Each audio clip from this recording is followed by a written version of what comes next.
নমস্কার বন্ধুরা, ঝর্ণা কিচেন আপনাদের সবাইকে স্বাগত।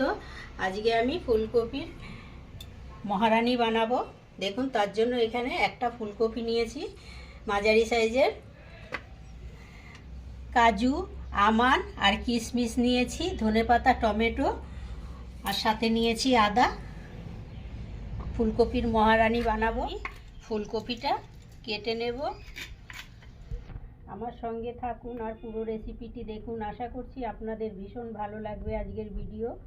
ভালো লাগলে লাইক, কমেন্ট আর যতটা সম্ভব শেয়ার করে দেবেন।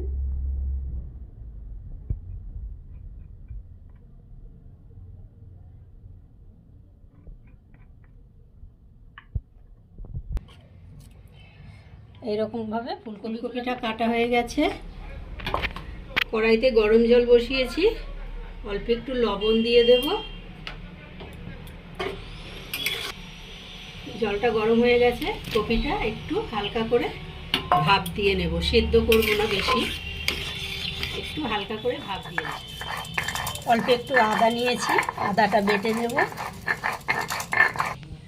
কাজু, কিশমিশ আর আমান একসাথে বেটে নেব।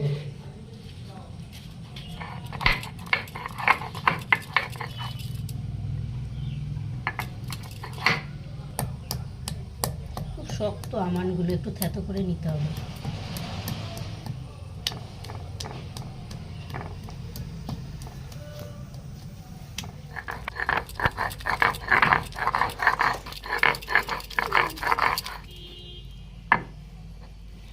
মশলা বাটা হয়ে গেছে, এবারে তুলে নেব।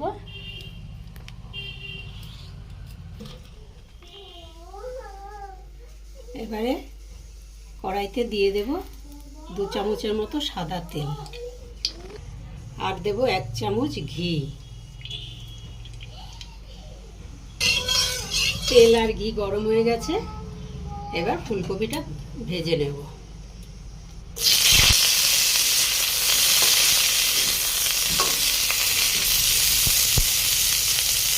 কপিটা ভাজা হয়ে গেছে, এবারে তুলে নেব।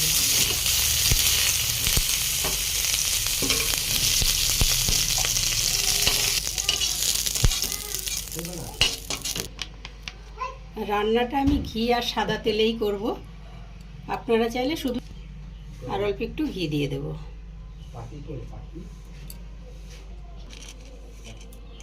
এবার ফোড়ন দেব। ফোড়নের জন্য তেজপাতা, জিরে, শুকনো লঙ্কা, লবঙ্গ, দারচিনি, এলাচ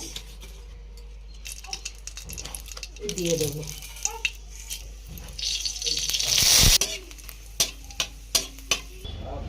ফোড়নে সুন্দর মিষ্টি গন্ধ ছেড়ে গেছে, এবারে টমেটো বাটা দিয়ে দেবো। এখানে একটা বড় সাইজের টমেটো আমি বেটে নিয়েছি।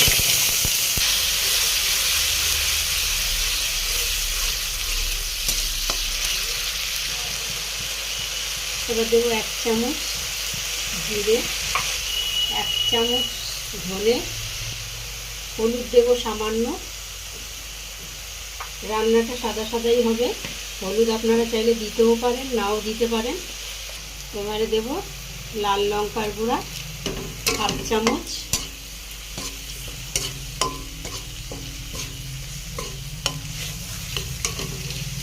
ঝালের জন্য অল্প লঙ্কার গুঁড়া,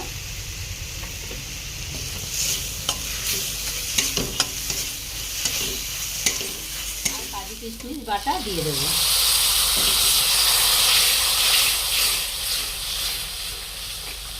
অল্প একটু জল দিয়ে ভালো করে মশলাটা কষাবো।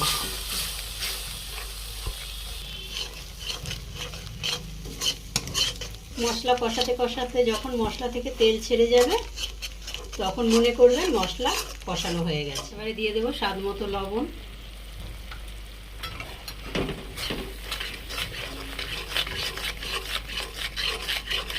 মশলা কষানো হয়ে গেছে, এবারে দিয়ে দেবো ভেজে রাখা ফুলকপি।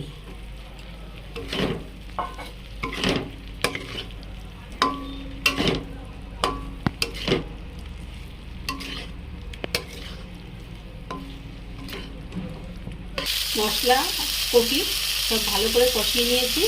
এবারে এখানে 1 কাপ দুধ নিয়েছি, দুধটা দিয়ে দেবো।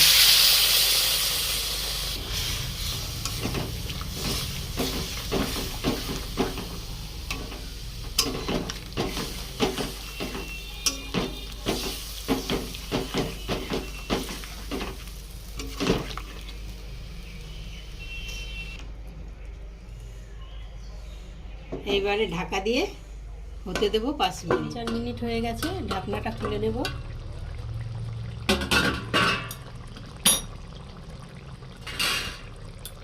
এবার দেবো একটা চেরা কাঁচা লঙ্কা, দেবো অল্প একটু চিনি, স্বাদটা ঠিক ব্যালেন্সে থাকবে।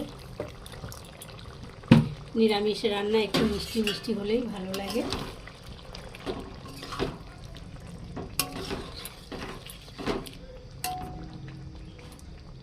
গরম মশলা দিয়ে দেব।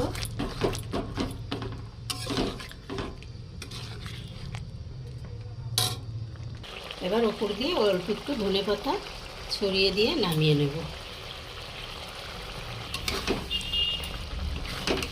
আমার ফুলকপি মহারানী একদম সার্ভ করার জন্য রেডি। ফ্রাইড রাইস, পোলাও, পরোটা সব কিছুর সাথেই পরিবেশন করতে পারবেন। এবার ফুলকপি মহারানী সার্ভ করে নিই।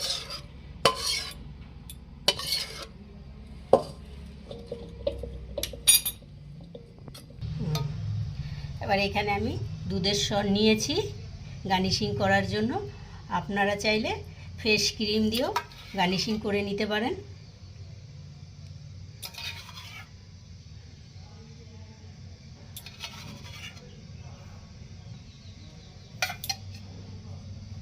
অল্প একটু ধনেপাতা ওপর দিয়ে দেবো। আজকের ভিডিও আশা করছি আপনাদের ভীষণ ভালো লেগেছে। ভালো লাগলে লাইক, কমেন্ট, শেয়ার আর যতটা সম্ভব শেয়ার করে দেবেন বন্ধুবান্ধবদের মাঝে। পাশে থাকা বেল বাটনটি অন করবেন, যখনই নতুন ভিডিও আপলোড হবে সবার আগে নোটিফিকেশন আপনাদের কাছে পৌঁছাবে।